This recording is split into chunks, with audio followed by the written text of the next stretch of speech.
આના first part માટે અહીંયા ડાયોડ રાખવાનો, આના જંક્શન ઉપર રાખવાનું, આને કરંટ ઉપર રાખવાનું.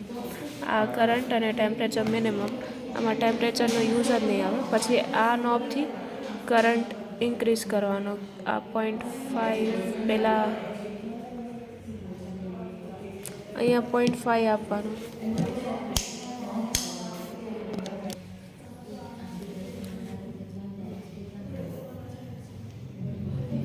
અહીંયા 0.5 કરંટ આપ્યો તો સામે કેટલો વોલ્ટેજ આવ્યો એ નોટ કરવાનો. પછી 1 કરંટ આપવાનો, સામે વોલ્ટેજ માર્ક કરવાનો. 1.5 આપવાનો, સામે વોલ્ટેજ માર્ક કરવાનો. આવી રીતના છેલ્લે 15 રીડિંગ જેવું આવશે. આ ફર્સ્ટ પાર્ટ પૂરો. પછી ફર્સ્ટ પાર્ટ પૂરો થઈ ગયો.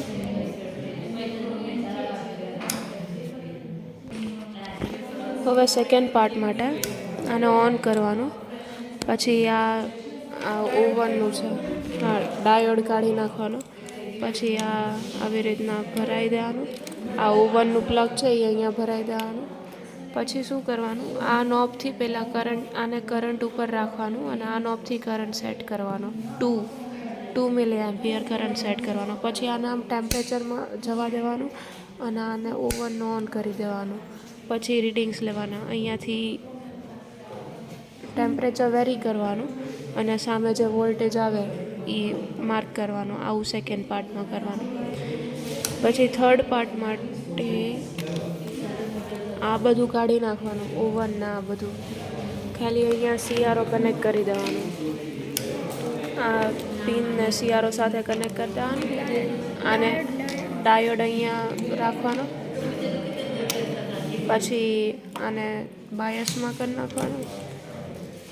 પછી એકવાર 5 કિલો હર્ટ્ઝ રાખીને આ બાયસ અહીંયાથી વેરી કરતું જવાનું અને સામે સીઆરઓમાં વેવ્સ આવશે ને એનો પીક ટુ પીક નોટ કરવાનું આપણે.